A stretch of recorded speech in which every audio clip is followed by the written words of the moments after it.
All right, so welcome back to Metaverse Insider. Today we're going to dive into some very interesting things around the issue of Bitcoin and NFTs, but also some big news, I think, in the aspect of how NFTs are evolving in a variety of different industries. And that's something we do here on the Web3 side of things, where we really dive into use case, utility, all that good stuff. It's going to be a good one. My name is Paul Barron. Welcome back to Metaverse Insider. Let's get into it today, and we're going to go with a special guest. She's never been on our network before, so we want to welcome her in, and that's Kate Irwin, who is a reporter over at Decrypt. Great to have you. Hi, thanks for having me. Yeah, Kate. So I've had a chance to catch a few of your podcasts. Loved your insights on one, how Web3 is growing in general, but also just your expertise, I think, on reporting on this sector, what you're seeing out there in terms of projects, movement in the space, some of the trends that are really kind of tracking. So that's the reason we want to get you on the show today. I want to jump over to the first story and really kind of the first area, and that is the issue of Bitcoin and some potential, a little bit of a heated debate this weekend on NFTs on Bitcoin and whether or not we'll ever really see that occur. What is your thought on this based on what you know of the NFT market? Do you think Bitcoin could ever support this? Well, I mean, Bitcoin wasn't exactly built for this kind of use case. To my understanding, Bitcoin was built to be an alternative to the traditional financial system, to the traditional way of sending money through banks or other institutions. And we're really seeing an interesting sort of culture clash here where we're seeing people who initially want Bitcoin to remain for payments and financial things strictly and not for art. We're seeing them come up against people who want Bitcoin to see some more adoption potentially. I mean, from a technical perspective, I'm not 100% sure how optimized the Bitcoin base layer is for NFT storage. It could potentially have impacts on slowing down the chain. However, in terms of Bitcoin and NFTs, the Lightning Network has offered it through stacks, and there are other layers on Bitcoin that already offer sort of a version of NFTs. So it's unclear exactly whether we need, Bitcoin to offer NFTs in each transaction or not. But I think it's an interesting conversation because that is why Ethereum has seen so much adoption and so much Right. traffic and activity is because of the massive NFT ecosystem on Ethereum.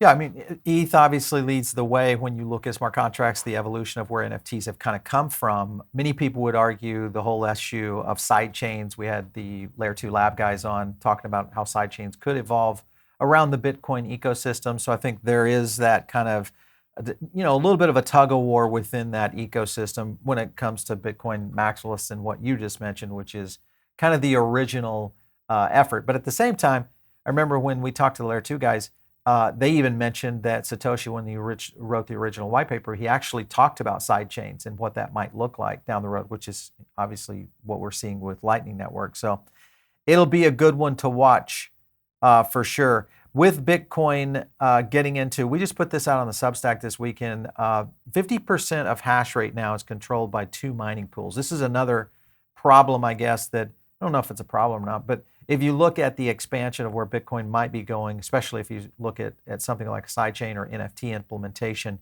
the whole issue around Bitcoin's hash rates and the kind of stigma that it represents from a mining community standpoint versus what ETH has done on proof of stake versus proof of work. If you look at that, you feel like it's just Bitcoin never going to happen on an NFT. We're just never going to see that based on these kind of scenarios. I mean, Ethereum has also been criticized for being centralized. I Hmm. mean, Coinbase has a lot of Ethereum nodes, and Google has gotten into it as well. And so Ethereum has been criticized as well for being centralized. I mean, I think the recent bear market that started and that we're still kind of in right now had a big toll on the mining industry, the Bitcoin mining industry, and made it a lot harder to be profitable. And so I think we're just seeing a bit of a collapse right now in terms of that. But I don't think that that's indicative of where Bitcoin's going to be long term necessarily. Often crypto does go in these kinds of bear bull cycles. And so the mining industry contracts and expands based on that, and based on Right. whether it's profitable for them. I mean, what I do think is interesting about this conversation of Bitcoin and NFTs and the potential for that, though, is this conversation of storing metadata on chain. A lot of people don't know this, but Ethereum NFTs, typically the data is not stored on chain simply because of Right. the file sizes and whatnot. And so I think it is very good conversation to be having, because does your NFT become less valuable if the metadata is being stored on a centralized internet that is not on the crypto network, right? Does that defeat the purpose of an NFT to some extent? Mhm. I think it's really interesting to think about. And what sort of trade offs are we going to be making when we decide to store our assets on chain versus off chain?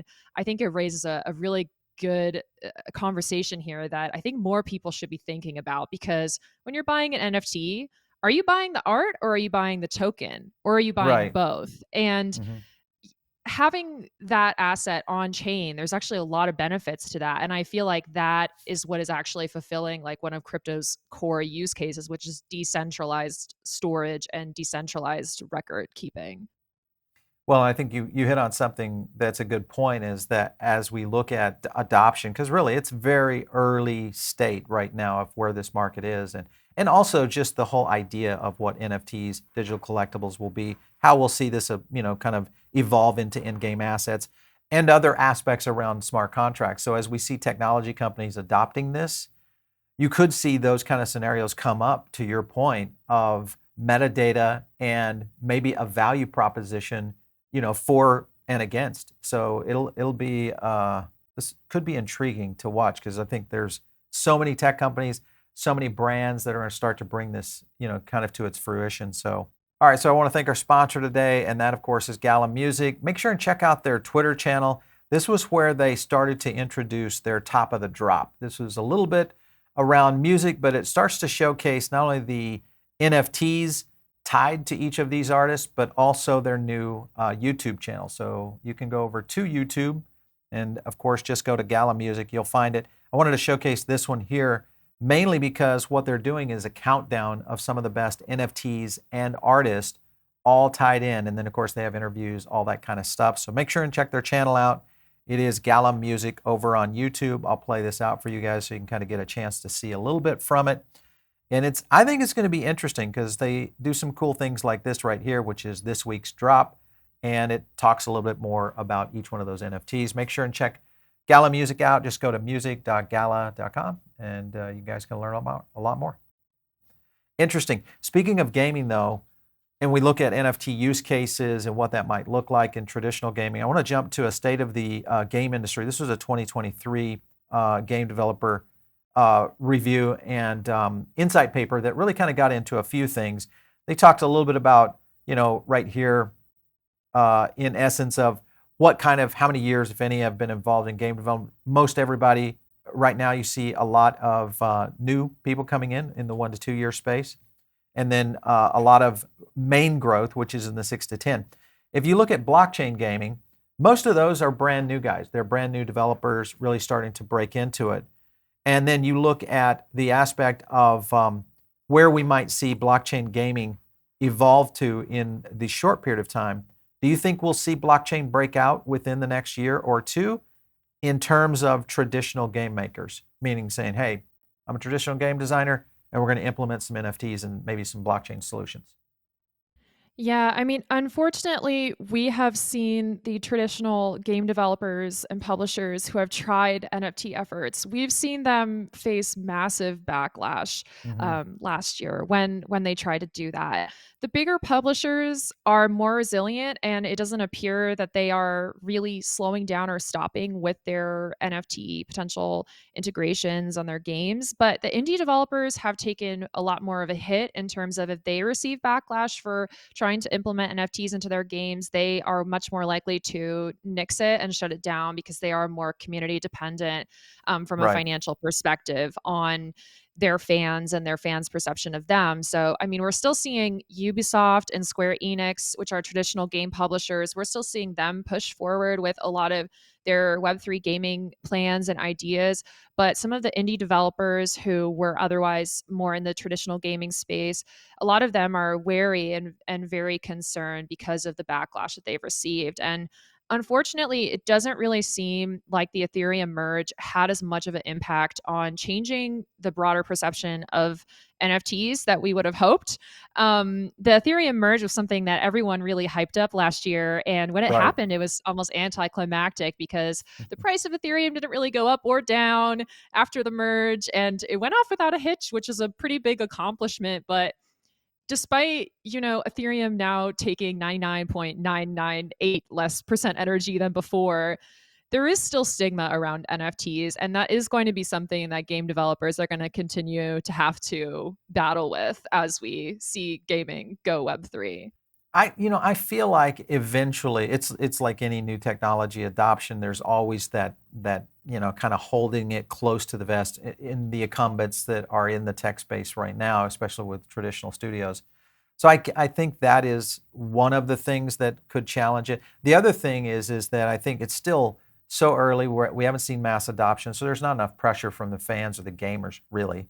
And then you have the aspect of no utility that's been, I mean, yes, there is utility, but not, we haven't seen that killer app component that really has implemented into something that Fortnite would say, hey, we're going to jump into this and go full force.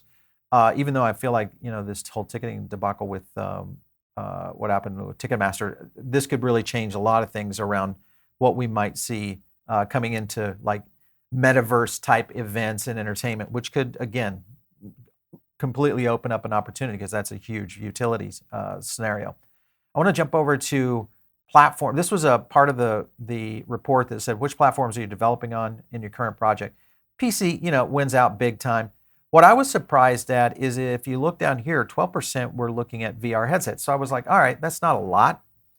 Do you think with what's happening with Meta and what's happening with HTC that we are going to see maybe a new, because it's so new for those headsets and the hardware themselves, Apple coming out their new device this fall, do you think we'll start to see the game developers really start to put the hammer down in terms of developing in those areas? I mean, I feel like VR has been a conversation for so long, and the technology has still really not come into a sort of mainstream. It hasn't achieved mainstream appeal or Right. affordability yet. So it's still in its sort of really kind of clunky stage, unfortunately. And even though, some VR games can be amazing, I think when it comes to Web3 gaming, we're going to be looking at mobile games, we're going to be looking at Right. PC games and browser based games. Console games is difficult because of that sort of corporate bottleneck there, where it's either Sony or Xbox, or Nintendo that are running most of the consoles. And so that creates a unique challenge for game developers to offer console games. However, when it comes to browser based stuff, we're going to be seeing a lot of browser based games, a lot of PC applications that you can download from the developer websites, a lot of mobile games that are based out of a browser essentially. So the Apple Google challenge of those app stores is going to present a big challenge for the Web3 gaming space. Hmm. And so I'm not really sure what that's going to look like, how that's going to affect the space as it grows. Most of Web3 gaming was getting its funding last year and the year before, 2021, 2022. Right. And it takes a while to make a game, especially, a AAA shooter or an RPG or an MMORPG or some of these massive worlds that need to be built out.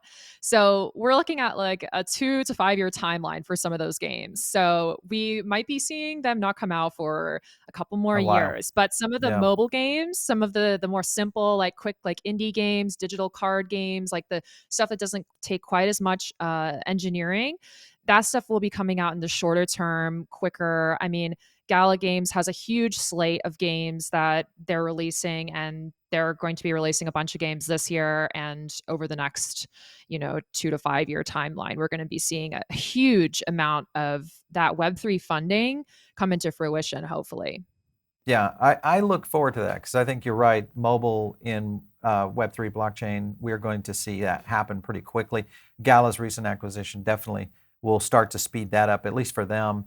But in addition to that, I've also had a chance to see some of these web browser-based games in, well, we just saw one the other day. It was based on Avalanche. And I was impressed with what they were able to do, even though it was somewhat simplistic. But the fact was, it was very responsive, very playable.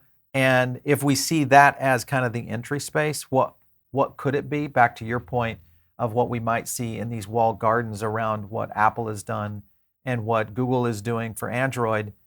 Do we see that get broke down through maybe some other browser-based or HTML-based games that really kind of break out in the blockchain space? Be interesting.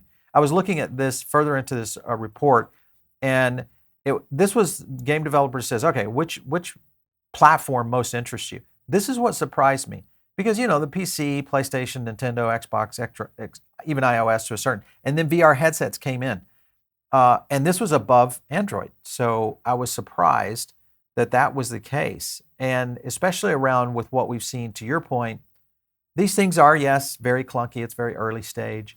But maybe for the first time, we've got two companies battling it out, now getting ready to be a third with Apple.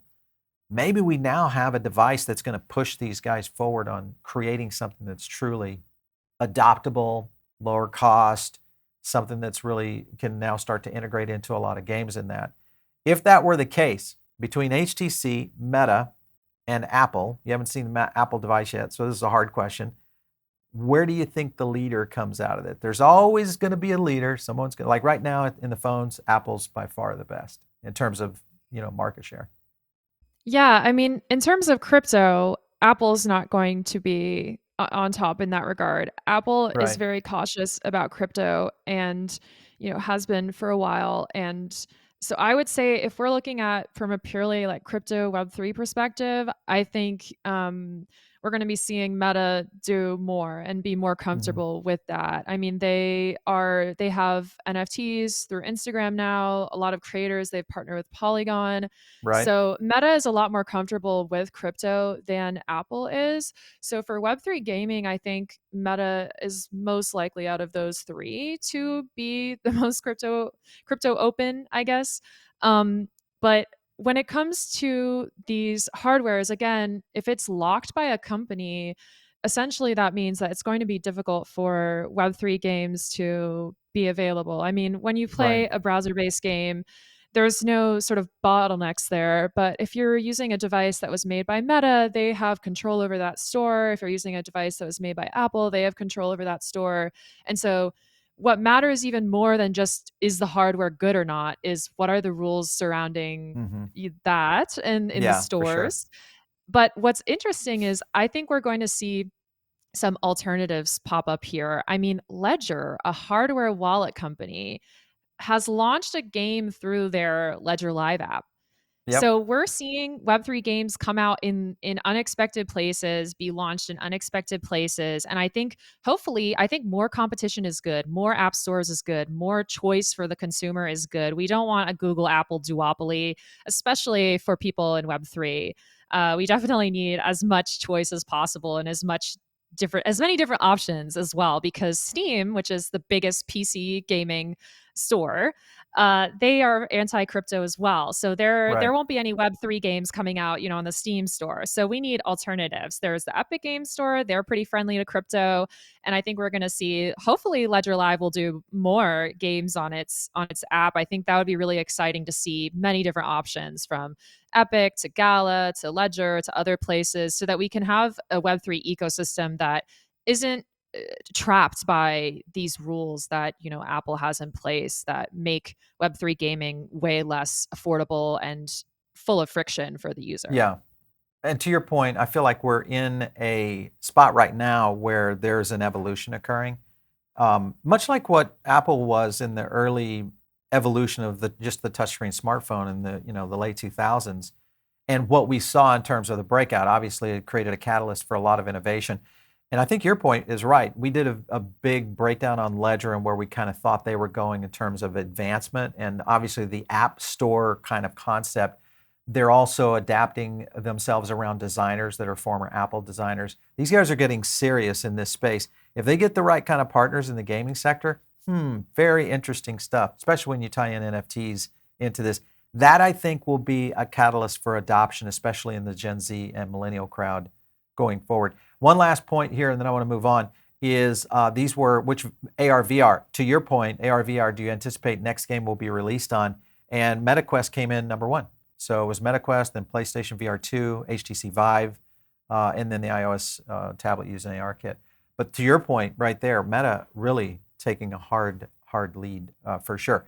With that being the case, you've got Meta, of course, coming out over the weekend, and this past weekend we saw the Vive also. Now we're getting into some serious discounting here.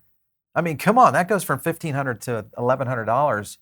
Now it's going head to head. That I think was in response to what HTC Vive did. If we get these headsets down under $1,000 and you get the opportunity to maybe integrate into NFTs, do you think that would be enough to really create enough of major adoption in terms of mass market? I'm not sure. I'm less bullish on the VR space. A little more curious about AR, XR, different sorts of reality Hmm. experiences that are a little less isolating for people. I mean, a lot of VR games can also be played through the PC. So that doesn't Right. mean that I'm like thinking that VR games won't be successful because VR chat, for example, has been around for a very long time Huge. already. And most people I know who play VR chat don't have the money for a VR headset. And so they just use it on their computer. So I think the VR games can do very well. I still think $1,000 is way Too much. high for the average Yeah. person. And I think when it comes to the broader metaverse conversation, because that was kind of the whole theory that Meta had about, okay, everyone's going to have a headset, everyone's going to be in the metaverse hasn't really been that profitable yet. I Right. mean, if you count Roblox as a metaverse, yes, Roblox has been doing very well, but if you look at other like virtual worlds in Web3, they have not been really carrying the promise that, the buzzwords were carrying last year. We're really looking at Yuga Labs' Other Deeds sale as the biggest revenue generator in the Web3 metaverse space, like bar none. There was a lot of hype last year about the sandbox and Decentraland, but in terms of actual revenue, trading volume from the land sales, Other Deeds blew them way out of the water Right. quite quickly. So I think there's been a lot of hype surrounding the metaverse and that word, and I'm not fully sold on this mass adoption just yet for this metaverse theory. I think the key here will be if brand activation does start to occur, and it still may be one full tech cycle away from becoming reality before we really start to see some of the implementation that you're mentioning, because utility is a big part of that. Um, One thing though that gives me a little bit of faith in this. This was a chart that showed fashion in the metaverse, and I'm going to zoom in on this a little bit. Obviously, we saw things going on with Artifact and Nike. This was the acquisition. But you've also got Adidas Sandbox in here. You've got Puma coming in with Ethereum and their NFT collection. Quite a few. Forever 21, Roblox. I mean, this feels like all the way down the line here. If you look at some of the others, Dolce Gabbana in here, Burberry, Louis, Givenchy with Polygon. I mean, these are some serious brands. So they have some sort of insight to this. Or it could be, hey, this is going to be a test thing. We know it may or may not make it, and we're okay with going to zero over here.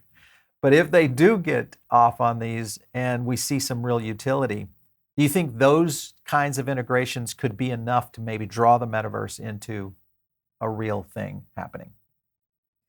Yeah, it's a good question. I guess I kind of feel like a lot of brands just did this as a copyright play, as like Hmm. an IP Yeah. play, as a way for them to really say, okay, well, there's fake Louis Vuitton bags in the real world, but maybe we can stop them from happening in the digital world. And so I Hmm. think a lot of it is like a copyright play, a brand sort of patent play, where these brands want to be involved. But I'm not so sure about each brand's strategy because we don't really have an open metaverse just yet. And so I think there's going to Right. be a lot of walled gardens. There already is a lot of walled gardens. And so, yes, all these brands are doing huge like patents and they're buying Ethereum domain names for their own company and they're doing a lot of these big plays that generate press for them, but I'm not really sure that those plays are paying off necessarily. I mean, it pays off for them from a financial perspective. Nike has made hundreds of millions of dollars off of their NFT sales.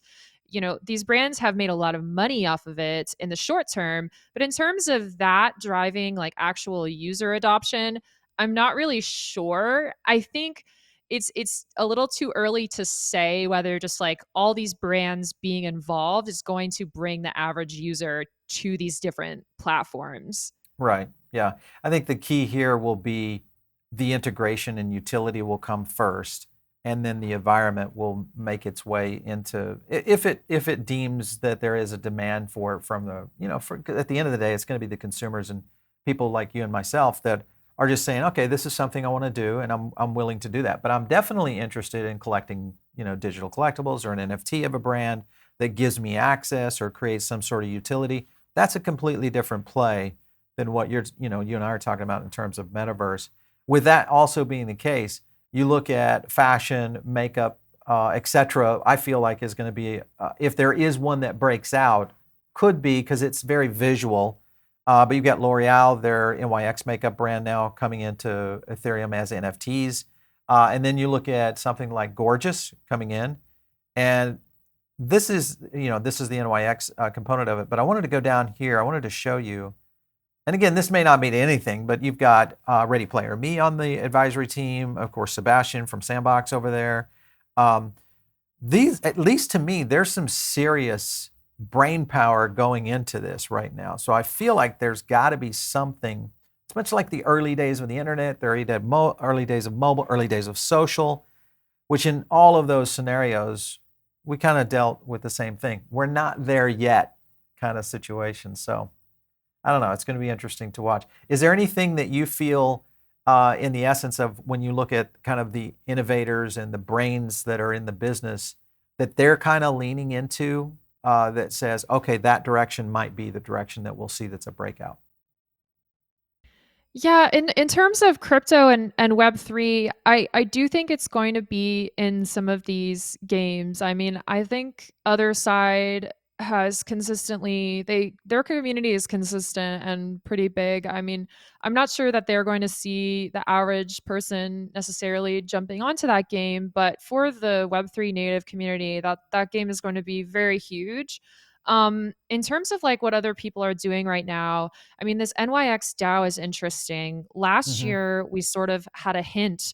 We kind of knew in advance, okay, NYX is going to do something. We don't know what. And the reason we found this out last year was because they filed all these patents with the US Right. Patent Office for all their brands, Redken, NYX, Urban Decay, a bunch of these different brands to sort of explore, okay, what could a metaverse play look like for a very physical retail makeup brand? And how are we re-envisioning makeup in this sort of digital age? And so I think it's interesting. It's very separate for them from their retail customer. I think they're going to attract a completely different demographic with this DAO and with these NFTs. Um, but Gen Z, I think, is way more open to the idea of digital collectibles. They understand the concept of being online so much that it's essential to have some kind of digital identity. Right. So I think it looks to me like it's a sort of niche, like potentially Gen Z play to really help expand the brand in a different way, make money for the brand in a different way that maybe won't connect to their drugstore lipstick buying audience. It might be a slightly different demographic there, from what I'm sensing. So I'm seeing these brands do some plays where I sort of wonder, like with Lacoste, I'm like, do you think the average Lacoste like polo buyer is necessarily into Web3? Probably not, but maybe. And so I think they're really expanding and experimenting, and it's exciting to see. these big brands that have a lot of sort of brand recognition behind them are doing plays that are kind of like not really that connected to their physical product, because if you look into the NYX example, there's no like physical products or even physical Right. like makeup sort of references. Like they're not saying, okay, now we're going to make a digital eyeliner. That's not what they're doing. They're not trying to be that literal. They're really being experimental and kind of just really it's a big departure from what that brand was known as before. Yeah, well, I think the one that is interesting to me that is kind of the poster child is what Artifact and Nike did. Um, Again, Artifact, I think a lot of people when they looked at the original, partnership acquisition, with Nike, they weren't really connecting the dots. Now, of course, this is all making sense for what the future of Nike is going to be. And Nike is starting to expand, to your point, into what may not necessarily be the true brand DNA, because I think now they're broadening what that brand DNA might look like. Back to your point in terms of the makeup companies and even the fashion brands that are starting to really understand that for sure. And this was cool. .swoosh, last point here. .swoosh opens up a kind of almost like an open call for creators around the designs for and with how they're building. So it says right here, .swoosh members are going to be able to build a visual storyboard on Instagram, tying this in, then you can submit, and there's like a little bit of a competition here. This could really open up a lot of, because you think about Nike, they've been one of the best creators, I think, from a creative standpoint of building just ideas around shoe wear. This could really open up a whole new creator community. What do you think about that? Yeah, I it's fascinating to see what Nike has done to really bring the younger generation into their brand, to really bring creatives and kind of edgy, exciting people into their brand. It's a big deal. They have been the most successful so far out of all the biggest Yeah, American brands. They have really killed it with their Metaverse initiatives, with their NFT sales. People go crazy for it. I think they're also very aware of like the sneakerhead community, which is, people that love yeah, sneakers and collect very them cool. like in a as sort of a hobby. And so I think they're really tapping into this kind of unique niche like subset of their broader audience. A lot of people collect things because they're rare, and so I think Nike is really tapping into that. And I mean, COVID and 2020 was the reason that a lot of this metaverse stuff saw so much traction. I Hmm. don't know how now that, everyone is trying to sort of move back into physical spaces. I don't know if that means that there's going to be a slowdown. Just from the data points, we've seen a bit of a slowdown in terms of overall NFTs being traded, like overall trading volumes down. That's also partly due to the broader economy being down a little bit and, broader tech industry being down. However, it is really exciting and fascinating to watch these brands really leverage their identities and capture a totally new, like younger. I think the Yeah. emphasis here is like it's a young audience. But there are some, parents who are involved and getting their kids involved, and there are all ages here. But I think in terms of like general appeal, the audience is skewing a lot younger and typically male as well. Yeah, it is, and it's interesting because you're right. Is that right now, obviously, the market being pretty much at its low. Obviously, we're getting ready maybe to go into a recession. We'll probably see a little bit more pressure here. But this is an interesting time because if you look at history and where companies develop, and people always say that even here in the blockchain space, hey, when it's a bear market, we build. It's kind of the concept. But a lot of companies are in that same kind of framework. When they start to see things slow down, Apple's down in sales. We've seen all sorts of trends here from a consumer standpoint. This opens up an opportunity for companies to say, okay, we've got to think about the next category that we're going to win in. And, for Apple, maybe it's AR, VR, we don't know. But Nike has clearly set their course and has kind of planted the flag in the ground. I think Starbucks is now playing a little bit in this game. We're looking at maybe some things that are happening with some other retail brands like McDonald's and all that. Last up here is Doodles, Doodles 2. Obviously going in with Flow. This could be interesting here because Doodle's very popular. Now they're trying to create, a really interesting mainstream adoption strategy around this for the things around, just creating, elements within the Doodles itself. What do you think about this move? Do you like it? Yeah, I think what's interesting about this is that Alexis Ohanian, the co-founder of Reddit, Hmm. is kind of involved in Doodles now. And if you look at what Reddit did with their NFTs, extremely successful. Hmm. Reddit is honestly one of the biggest success stories recently for NFTs, period, in terms of adoption, in terms of just sheer number of users adapting and jumping on the bandwagon and kind of getting interested in this idea of like digital scarcity and a digital collectible. Reddit was hugely successful. They launched through Polygon, which is, a lower gas fee side chain to Ethereum. And so Doodles, obviously, their main collection is on the Ethereum mainnet as well. Not super easy to use the Right. Ethereum mainnet. It's very expensive. Gas fees haven't really gone down since the merge, so the merge didn't really help that necessarily. So we're seeing, Starbucks, Reddit, a lot of other big brands partner with these side chains and like other blockchains that are a bit easier for the average user and a bit cheaper because people don't want to Right. pay fees. People don't want to pay, see all these hidden fees and hidden costs onto their products. That's just always going to create some user friction and hinder adoption. So moving to Flow makes sense. I'm a little surprised. I thought maybe they would do Polygon, but very interesting. And I think the Doodles collection, I mean, they have Pharrell Williams involved. They have some big people involved in their collection as well. So it'll be super interesting to see where they go. I mean, their Ethereum collection surged huge after that announcement. So, and after the Right. the raise. So, big things are I guess in the works for them. Yeah, for sure. I like it in the sense that we'll start to see more expansion of, some of these kinds of subs. Layer twos, obviously Polygon has kind of taken the wind out of the market just with their success. They've been able to land so many different projects and deals.